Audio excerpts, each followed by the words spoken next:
오늘 벌써 5월 첫째 주일입니다. 믿겨지세요? 시간이 너무나 빠르죠? 우리 미국에서는 안 그렇지만 이제 한국에서는 5월 하면 가정의 달로 하고, 또 오늘 같은 경우에는 또 어린이 주일이라고 합니다. 그래서 그럼 왜 미국에는 어린이 주일이 따로 없을까 생각해 봤더니 제가 볼 때 365일이 어린이 주일인 것 같아요. 그죠? 미국에는 어린이들을 얼마나 잘 보호하고 또 어린이들을 위하잖아요.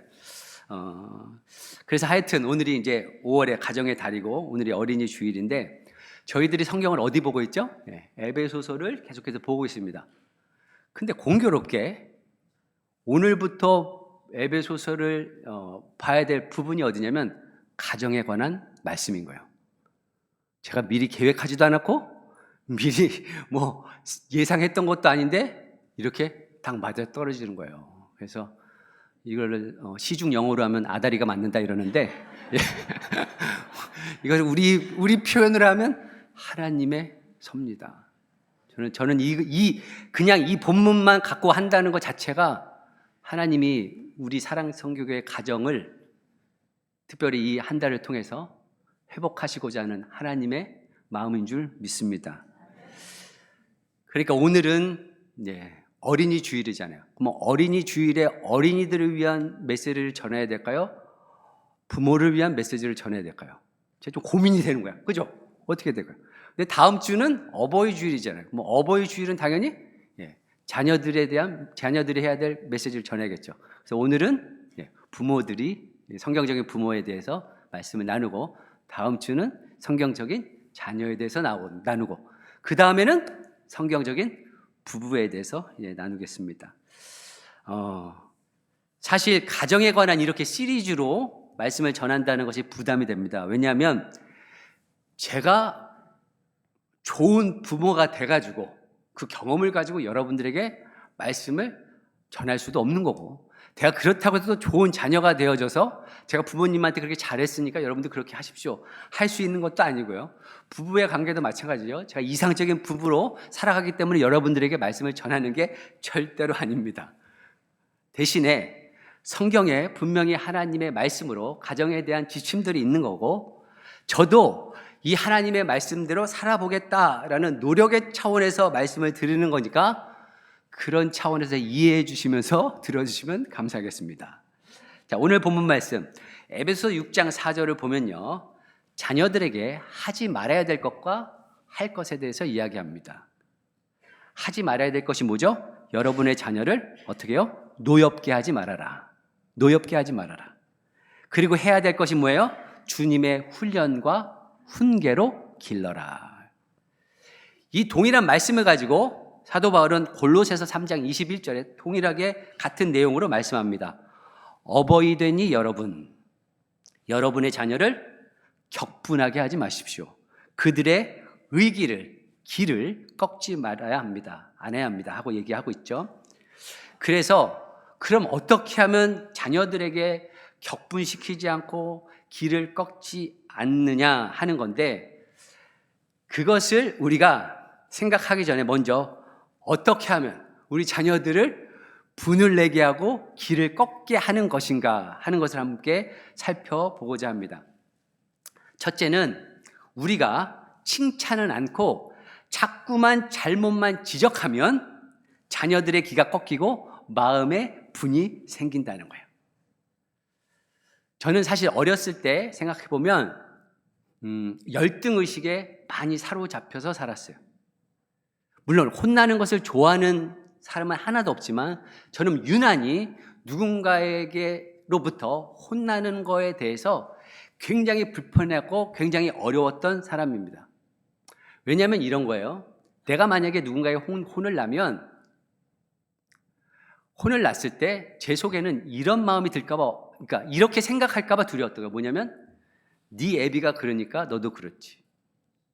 실질적으로 표현은 안 하지더라도 만약에 내가 혼을 났을 경우에 그렇게 생각하지 않을까라는 그런 마음 때문에 제가 항상 제 자신을 조심했던 것 같아요. 그런 것들이 뭐였냐면 열등감이 있었던 거죠. 그래서 제 스스로 이런 기가 꺾이지 않으려고 스스로 방어하면서 살았던 그런 시절이 있던 것 같아요. 물론 예수를 믿고 나서 이런 것들이 정말로 많이 극복이 됐습니다. 대인 관계에 있어서 마찬가지죠. 근데 일반적으로 한국의 부모님들을 보면 아이들을 키울 때 길을 꺾는 경우가 많이 있어요. 예를 들어서 시험을 보고 왔는데 우리 아이가 90점을 맞았어요. 그럼 90점을 맞았으면 얼마나 잘한 거예요. 막 칭찬해 줘야 되잖아요. 근데 어떻게 얘기하죠, 부모가? 야, 네가 좀만 열심히 했었으면 100점을 맞는데 그거를 못 해가지고. 그러면 애가 기가 확 꺾이는 거예요. 반에서 한 2등을 했어요. 2등 해가지고 왔어요. 그럼 얼마나 잘한 거예요? 2등 했으면. 그런데 네가 좀만 잠 안 자고 공부를 했으면 야 1등 하지 않았겠냐고 또 길을 꺾어요. 제가 웃긴 얘기 해드릴게요. 원래 이거 안 하려고 그랬는데 뭐냐면 영안실에 웃는 시체가 세 구가 딱 들어온 거예요. 웃는 시체가 세 구가 딱 들어왔어요.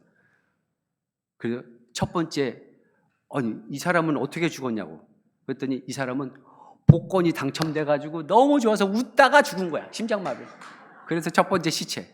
두 번째 시체에 또 웃고 죽은 게 있잖아요. 이 사람은 어떻게 죽었냐? 아니 자기 자녀가 1등을 했다니까 반에서 1등을 해가지고 너무 기뻐서 웃다가 죽은 거예요. 그래서 시체로 있는 거예요. 세 번째 시체, 또 웃는 시체. 이 사람은 어떻게 죽었냐? 벼락에 맞아서 죽었다는 거예요. 아니 근데 벼락에 맞아서 왜 이렇게 웃는 걸로 웃으면서 이렇게 죽었냐 했더니 번개가 치는데 사진 찍는 줄 알고 좋다고 웃다가 죽었다는 거예요.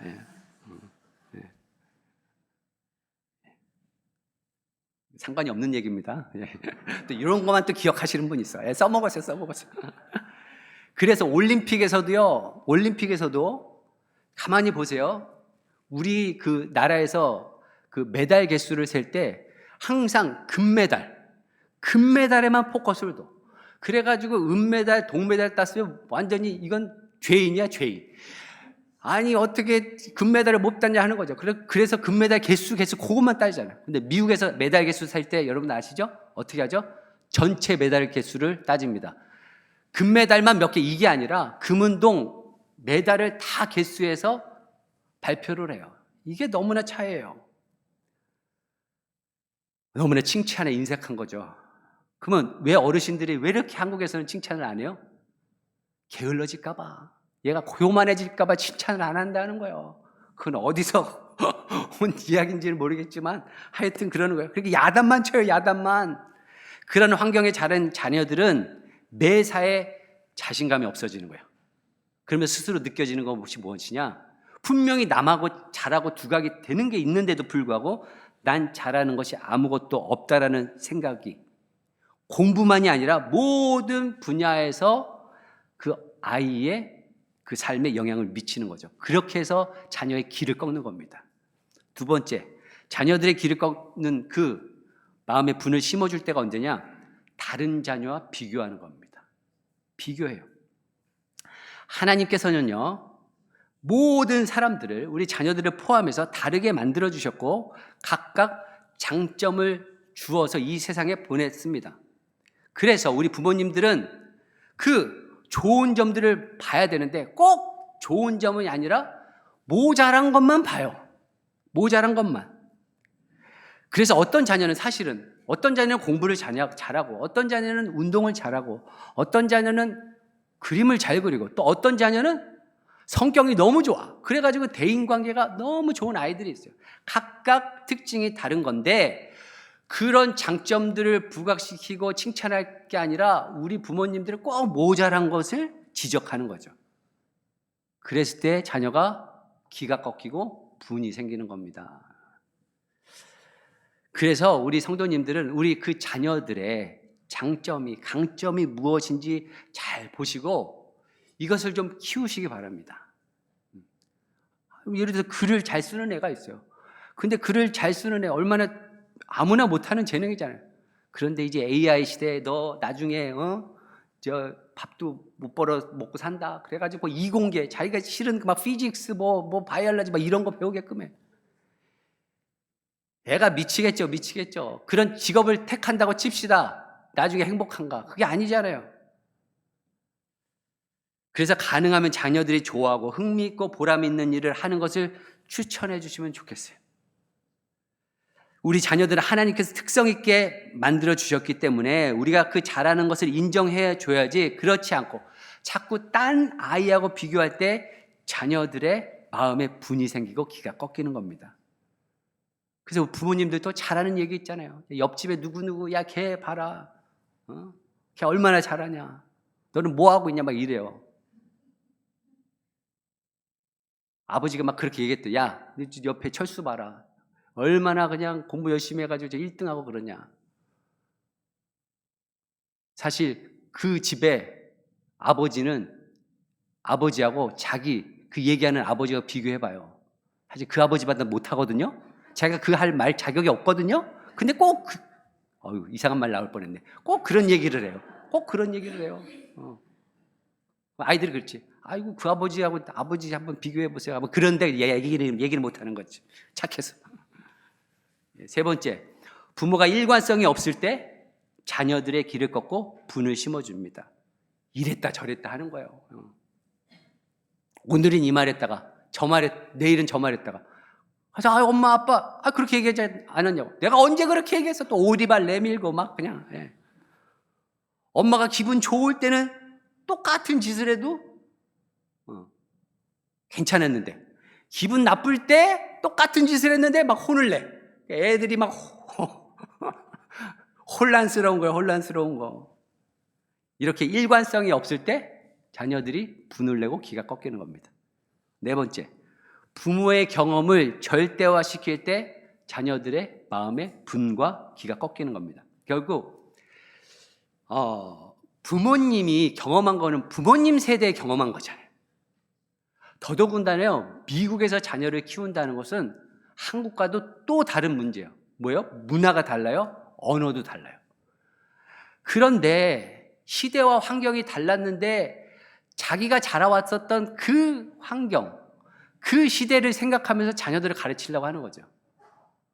요즘에 여학생 아이들이, 여자아이들이 요새 보니까 초등학교 때부터 화장을 하더라고요. 보니까. 그래요. 그런데 엄마가 뭐라고 해야죠? 야, 내가 네 때, 내 학생 때는 아이라이너가 뭐냐, 하여튼 모르겠어요. 화장 절대 안 했다고 막 그 얘기를 하는 거예요. 이 시대가 얼마나 바뀌었습니까? 근데 그걸 가지고 막 얘기를 하는 거. 아이들이 이해를 못 하는 거죠. 납득을 못 해요.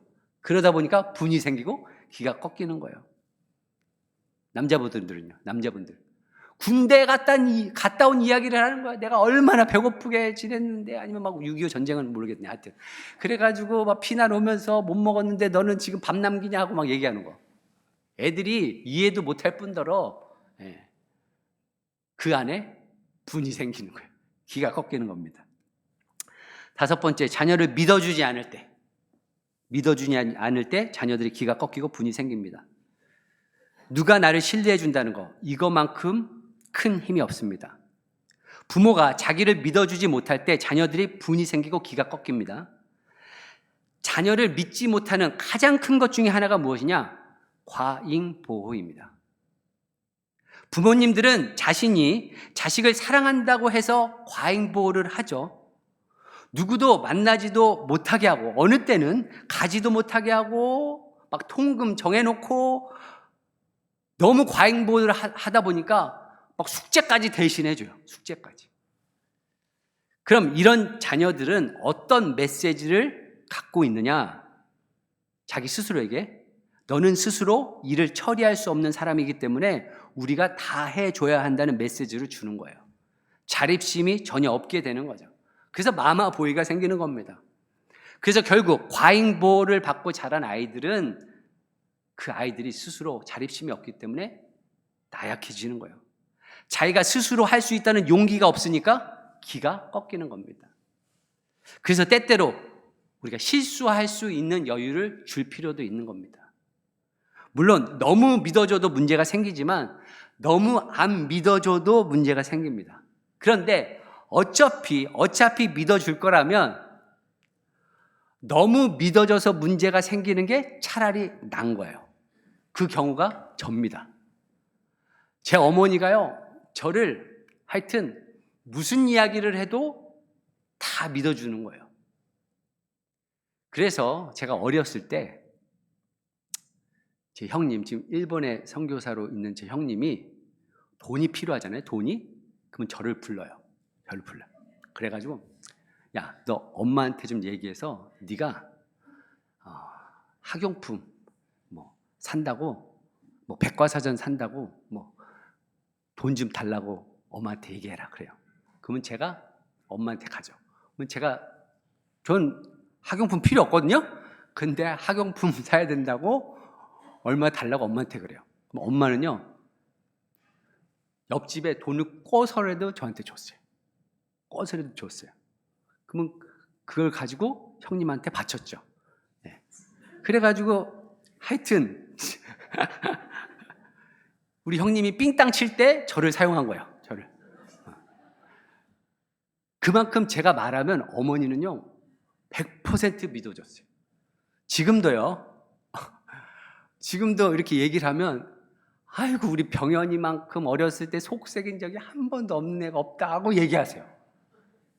모르겠어요. 분명히 있었을 텐데 말이죠. 전적으로 믿어준 거예요. 그런데 전적으로 저를 믿어주니까 제가 어떤 마음이 드냐면요, 어렸을 때부터 어머니가 나를 그렇게 믿어주니까 그 믿어주는 어머니에게 실망시키지 말아야 되겠다 하는 마음이 점점 생겨나는 거예요. 그래서 제가 곁길로 갔으면 얼마든지 갈 수 있는 상황이 됐거든요. 그럼에도 불구하고 그래도 모범적으로 신앙 안에서 자라온 배경이 어머니가 전적으로 믿어줘서 그런 거예요. 여러분들도요, 아이들을 그냥 한번 너무 안 믿는 것보다 물론 때로 이렇게 가이드가 필요하지만 그냥 전적으로 믿어줘가지고 책임 있는 자녀들로 키우시길 예수 그리스도의 이름으로 축원합니다. 자, 그러면 어떻게 하면 자신감 있고 책임감 있는 자녀들로 키울 수 있을까? 요거를 보겠습니다. 첫째는 사랑해 줘야 됩니다. 저를 따라합니다. 사랑하자. 자녀를 사랑하지 않는 부모가 어디 있습니까? 다 사랑하잖아요. 그런데 사랑하는데도 불구하고 여러분, 사랑은 사랑의 방법이 있어요. 저는 우리 교회 안에서도 그걸 보는데요. 뭐냐면 성도들끼리 자기가 사랑한다고 섬긴다고 막 그분을 위해 해줘. 근데 그것을 받는 당사자는 부담스럽고 그것을 받기를 불편해해요. 그게 뭘까요? 상대방이 원하는 사랑을 해줘야 될 거 아니에요. 그러면서 자기는 사랑하고 섬겼는데 저것이 그냥 그래 버리는 거죠. 그래서 사랑도 방법을 잘 알아야 됩니다. 내 방식대로 사랑하는 게 아니에요. 그래서 세 가지 방법이 있는데 뭐냐면 눈으로 사랑하는 거예요. 눈으로. 그 둘째는 입으로, 뽀뽀해서 이게 아니라 말로 사랑하고 우리 자녀들을, 그리고 마지막으로 접촉으로 사랑을 합니다. 자, 우리의 눈으로 사랑한다. 우리의 시선이요, 엄청난 사랑의 매개체입니다. 우리 마음속에 있는 사랑이나 마음은 눈을 통해서 전달이 되죠.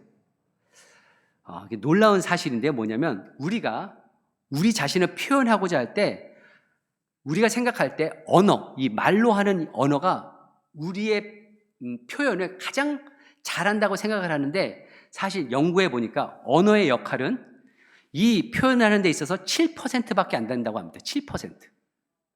93%는 그 표현하는 것이 무엇이냐? 눈빛, 그리고 얼굴 표정, 그리고 음성의 고저와 색깔, 몸짓, 제스처에 의해서 93%가 정해지는 거예요. 아무리 내가 말을 잘한다고 해도 그게 영향을 미치는 것은 7%밖에 안 되는 거예요. 제가 부부의 삶 강의할 때 이거에 대해서 좀 더 제가 구체적으로 제가 말씀드리겠지만, 하여튼 우리의 눈빛이 중요합니다. 우리는 눈으로 말합니다. 눈으로 마음을 표현하고 자신의 의사를 전달을 하는 거예요. 그렇죠. 그래서 우리가 누구를 미워해요. 미워하고 화났을 때 우리의 눈빛이 어떻죠? 째지는 거예요. 째져 이렇게 막. 그죠? 벌써 째져.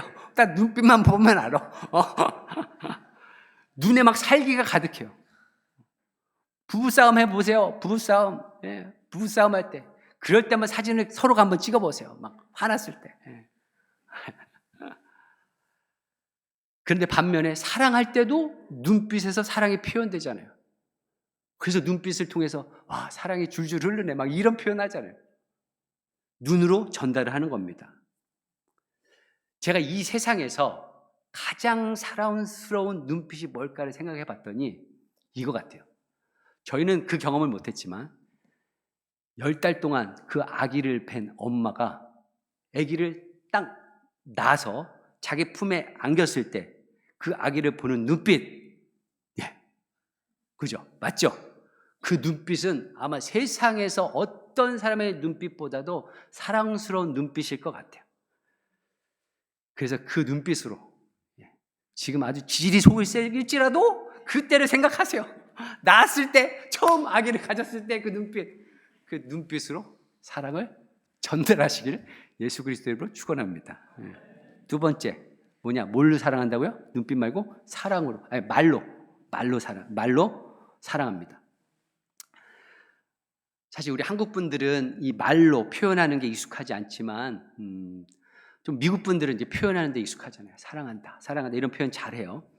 근데 말이 사랑을 전달하는 강한 매개체이죠. 내가 너를 사랑한다. 너는 참 나의 귀한 존재다. 우리 자녀들에게 그렇게 말을 하는 거죠. 내가 너를 낳을 때 내가 얼마나 기쁘고 좋았는지 모른다. 이런 표현을 하는 겁니다. 제가 그런 말씀드렸잖아요. 어머니가 항상 저하고 통화할 때 어머니가 저 사랑하는 거 왜 몰라요, 제가. 근데 아들 사랑해, 아들 최고야. 이 말 한마디가 그냥 없던 힘도 생기게 된다니까요. 그렇게 표현을 하세요. 근데 우리 그 사랑하는 자녀를 두고서 내가 너를 이렇게 낳으려고 내가 미역국을 먹은 줄 아냐. 내가 사실 너를 지우려고 했는데 할 수 없이 나왔다. 뭐 이런 얘기하면 아주 얘는 큰 상처를 남아요. 말로 그래서 표현을 해야 돼요. 말에 능력이 있습니다. 우리는 말로 사랑합니다. 말에 관해서는 제가 많이 말씀드렸잖아요. 야고보서에서 말씀드렸으니까 이 정도라고요. 세 번째로 접촉을 통해서 사랑합니다. 제가 오늘 말씀 준비하면서 이 접촉에 쏙 빠졌어요. 접촉. 그래서 어제 새벽 예배도 제 접촉에 대한 접촉의 기적이라는 제가 말씀을 가지고 나눴는데요. 접촉이라는 것이 얼마나 강한 사랑의 매개체인지를 잘 몰라요. 제가 오늘 칼럼에 그래서 표현의 놀라움 그러는데 그 표현 중에 사실은 부제로 제가 한다면 그게 접촉의 기적에 관해서 칼럼을 썼어요. 제가 그 부분에 대해서 조금 정리해서 말씀드릴게요. 뭐냐면 부모는 자녀들에게 대한 사랑의 표현을 하는데 어떻게 해요? 자녀들과의 접촉. 그래서 허그를 한다든지 쓰다듬어 준다든지 하는 이런 피부 접촉들. 이것을 통해서 사랑을 표현하고 그 사랑을 느끼게 되는 거예요. 표현은 중요합니다. 왜냐하면 표현을 통해서 영향력이 있고 우리의 인생도 그 표현을 통해서 만들어졌기 때문에 그래요. 하나님도 천지 창조를 하시는데 우리를 사랑하시는 그 표현을 어떻게 하시냐? 예수 그리스도를 이 땅에 보내심으로 그 사랑을 표현하신 거잖아요. 그런데 이 표현은 처음부터 잘하는 사람은 없습니다. 표현도 배워야 하고 표현도 발전해 나가는 겁니다. 표현이 발전하면 발전할수록 우리의 감정도 발전하고 우리의 느낌도 발전하는 거예요. 내가 조용하고 침묵하고 표현 안 하는 게 그게 미덕이 아닙니다. 그래서 보통 쓰지 않던 언어를 사용하면 그 언어가 주는 그 감정을 느끼게 돼요. 내가 사랑한다고 표현을 하잖아요. 그러면 그 사랑한다고 했을 때 표현만이 된 것이 아니라 우리 안에 사랑의 감정이 다시 올라오게 되는 겁니다. 반면에 내가 미워한다고 내 입으로 뱉었을 때 내 안에 미움의 감정이 생겨나는 거예요. 이게 표현의 능력인 거죠. 결국 언어와 감정은 상관관계가 있는 거예요. 언어를 통해서 우리의 생각, 감정, 의지뿐만 아니라 우리의 행동까지도 영향을 미치는 것이 바로 언어입니다. 그래서 언어인데 표현할 수 있는 것이 중에 대표적인 것은 언어지만 또한 중요한 것이 무엇이냐? 접촉이라는 거예요. 접촉. 터치하는 거. 우리는 접촉을 통해 자신을 표현하고 소통을 합니다. 접촉을 통해 사랑을 표현하지만 접촉의 표현을 통해서 치유의 기적도 일어납니다. 그래서 어제 제가 새벽에 말씀드렸던 것도 그 나병 환자에 대한 이야기였는데 그 치유가 어떻게 되느냐? 그를 예수님께서 아무도 다가가지 않는, 접근하지 않는 그 나병 환자에게 손을 대서 만지셔서 그를 고쳤던 그 치유의 기적을 얘기한 거죠. 그래서 접촉을 통해서, 터치를 통해서 기적이 일어납니다. 자, 인큐베이터 속의 기적, 그 글을 제가 읽었다고 그랬는데요. 거기 보면 1995년 10월에 매사추세츠의 한 병원에서 태어나지 얼마 안 된 쌍둥이 이야기입니다. 쌍둥이. 뭐냐면 사진 한번 보여주세요. 사진을. 왼쪽에 지금 쌍둥이 그 아이들인데 왼쪽 아이가 여동생인데 브리엘이라는 여동생이에요. 이 아이가 사실은 호흡조차 곤란하고 몸이 너무 안 좋아서 사망 선고를 받았어요. 그래서 혼자 이 아이를 따로 떼서 죽음을 맞이하게 한 거죠. 그런데 이 아이를 불쌍히 여긴 한 간호사가 병원의 수칙을 어기고 이 쌍둥이를 한 인큐베이터에 넣은 거예요. 넣는데 이 오른쪽 아이, 이 언니가 카일인데 이 언니가 자신의 팔을 뻗어서 아파하는 아이를 포옹하는 일이 벌어진 겁니다. 지금 저렇게 포옹하는 장면이 일어나요. 그러자 놀랍게도 그 죽어가던 그 동생 여아이가 심장 박동, 체온 모두 정상으로 돌아오고 건강을 되찾게 되었다는 그 정말 기적과 같은 일이 일어난 거예요. 그래서 그 제목이 뭐였냐? 인큐베이터 속의 기적이라고 부른 겁니다. 그래서 접촉의 치유 능력을 잘 보여주는 사례인 거죠. 그런데 우리는 너무나 접촉이 결핍된 시대에 살고 있어요. 그래서 이렇게 얘기해요. 접속은 많은데 접촉이 상실된 시대다. 접속, 뭘로 하죠? 인터넷을 통해서 무한한 사람들과 만나고 있어요. 얼굴도 모르는 그런 사람들하고 인터넷을 통해서 접속은 해요. 접속은 많이 하는데 접촉이 없어요. 교회도 그렇죠? 유튜브 접속을 할지 모르지만 접촉이 없어요. 그 결과는 말을 안 해도 지금 얼마나 큰 문제가 되냐 하는 거죠. 그래서 인간에게는 접속보다 뭐가 더 필요해요? 접촉이 더 필요한 겁니다. 그래서 우리 자녀들 어떻게 합니까? 접촉하세요. 더 안아줘요. 더 격려해주고 그렇게 해서 사랑을 표현하시기 바랍니다. 자, 두 번째로 우리 아이들을 자신감 있게 책임감 있게 자라게 하기 위해서는 어떻게 해야 되냐? 긍정적인 표현을 해야 합니다. 따라합니다. 긍정적인 표현을 하자. 긍정적인 표현을 하자. 우리는 보통 부정적인 표현에 너무나 익숙해 있습니다. 우리가 죄된 본성으로 태어났기 때문에 부정적인 말이 훨씬 더 편한 거예요. 그래서 어릴 때, 그러니까 아이들이 딱 자라나서 배우는 말 중에 yes를 먼저 배울까요? no를 먼저 배울까요? no를 먼저 배워요. no를. yes보다. 우리도 마찬가지예요. 어르신들도 우리들도 마찬가지죠. 누가 나한테 부탁을 하는 게 있을 때 내가 먼저 yes 하기보다 no 하는 마음으로 그 사람의 이야기를 듣는 거예요. 이게 왜 그러냐? 인간의 죄된 본성이 그래서 그런 거예요. 그래서 부정적인 표현에 익숙합니다. 그런데 이런 부정적인 표현이 바로 자녀들의 기를 죽이게 하고 분을 일으키게 하는 겁니다. 그래서 우리 자신감 있는 자녀로 키우기 위해서는 긍정적인 표현을 많이 해야 되는 거예요. 너무나 잘 아는 이야기지만 그거잖아요.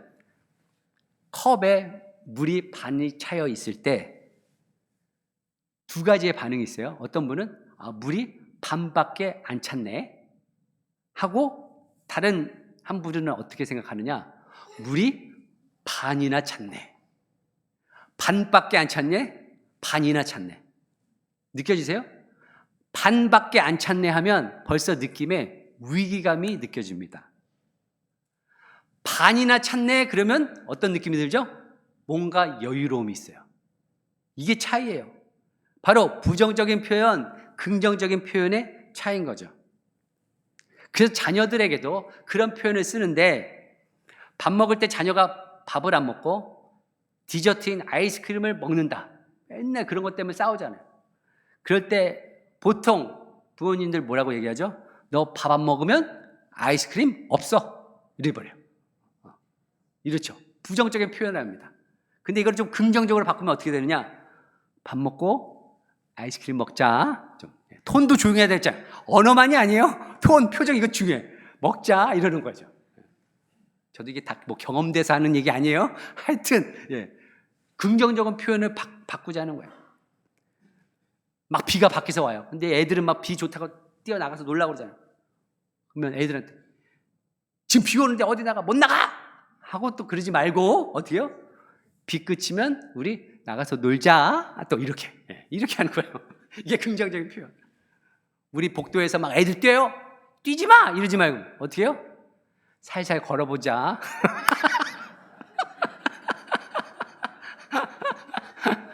되려나 하여튼. 근데 벌써 느낌 알잖아요. 이게 벌써 이게 분위기가 다른 거야. 분위기가. 어떤 엄마가 실제로 있었던 일이라고 하는데요. 잠을 안 자려고 이제 9시가 됐는데 잠을 안 자. 너 오늘 9시 빨리 가서 자야지. 너 안 자면 내일 뽀로로 못 봐. 막 이런 거예요. 막 협박을 해. 자기 하려고 막 협박을 해요. 명령하죠. 근데 이 엄마가 바꾸는 거죠. 어떻게? 엄마가 침대에 가서 동화책 읽어줄 테니까 우리 9시 됐으니까 자자. 그래서 얘가 이제 헷갈리기 시작하는 거야. 9시 됐으니까 자자 했을 때 막 안 자던 애가 순간 헷갈리는 거죠.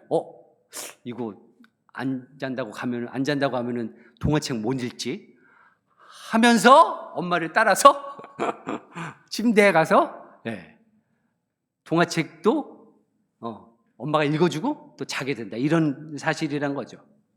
우리 사랑하는 성도님들, 자녀들을 자신 있는 자녀로 키우기 위해서 부정적인 표현이 아니라 긍정적인 표현으로 바꾸시는 저와 여러분들에게 예수님의 이름으로 축원합니다. 마지막 세 번째, 자신 있는 자녀로 키우기 위해서는 잘한 것을 칭찬해 줘야 됩니다. 저를 따라합니다. 잘한 것을 칭찬해 주자. 여러분들 우리 자녀들을 키울 때 보면 대부분 잘한 거를 칭찬해 주는 것보다 오히려 잘못한 것을 지적해 주는 경우가 너무나 많아요. 야단치는 경우가 많죠. 그런데 그 야단침으로 인해서 이 자녀가 사실은 무엇을 원하는 것이냐? 이 자녀는요, 관심을 갖기 원하는 거예요. 반대로 자녀들이 제일 싫어하는 것이 무엇이냐면 부모들의 무관심입니다. 그래서 부모들의 관심을 보여주지 않으면 차라리 내가 문제를 일으켜서라도 말썽을 피워서라도 부모의 관심을 받겠다 하는 것이 이 아이들의 심리라는 거예요. 그래서 차라리 무관심보다 나으니까 내가 혼이 나더라도 부모의 관심을 받겠다는 거죠. 야단 맞는 것이 무관심보다 낫습니다. 그래서 애들이 부모한테 사랑의 관심을 받지 못하니까 평소에 관심을 쏟을 수 있는 길이 무엇이냐? 이들이 생각할 때 말썽 피우는 거예요. 말썽 피우는 거. 그리고 그때마다 부모가 막 쫓아가거든요. 그러니까 얘들이 아는 거야. 그래서 이게 패턴이 되는 거예요. 그래서 어떻게 하느냐? 자녀들을 자신감 있는 자녀로 키우기 위해서는 물론 말썽 피울 때 야단을 칠 때도 있지만 그거를 아예 무시하든지 더 좋은 방법은 뭐냐? 칭찬할 일이 있으면 그것을 부각해서 칭찬해 주는 겁니다. 실제로 있었던 어떤 자매 이야기인데요. 8살 된 쌍둥이 아들 둘을 둔 자매가 있었어요. 이 자매는 너무나 피곤한 거예요. 왜냐하면 저녁에 애들을 밥을 먹이려면 전쟁. 그래가지고 한 입 먹으면 또 막 돌아다니고 막 뛰어놀고 막 난리를 치는 거야, 난리를. 그래가지고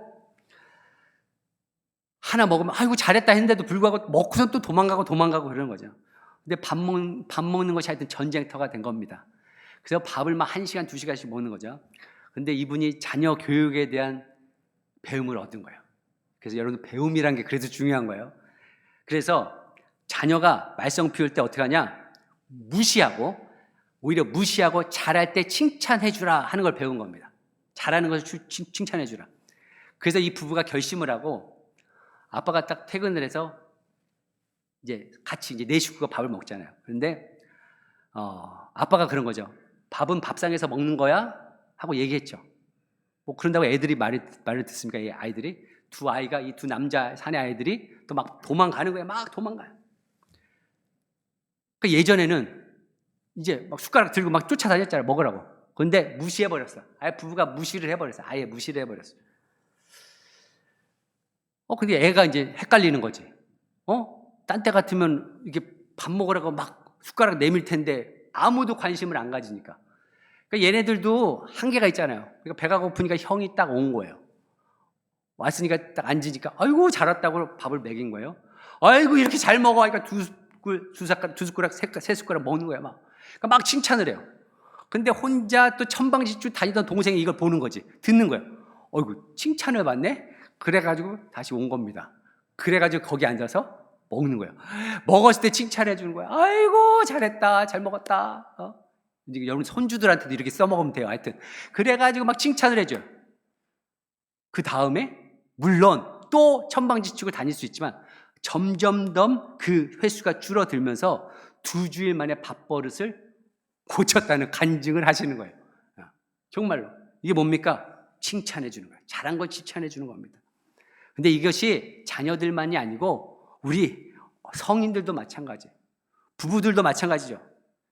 잔소리한다고 해서 남편이 아내가 바뀝니까? 제가 볼 때는 40대 이상 되셨으면 거의 포기하고 사시면 돼요. 그냥 그 사람은 그렇게 살고 나는 나대로 살고 아마 거의 죽을 때까지 이렇게 사는 모양이다 하고 그냥 포기하고 사는 게 제일 마음 편해요. 그런데 혹시라도 변화를 기대한다. 그러면 어떻게 해야 되냐? 잔소리 말고 칭찬해 주면 돼요. 칭찬을 해주는 겁니다.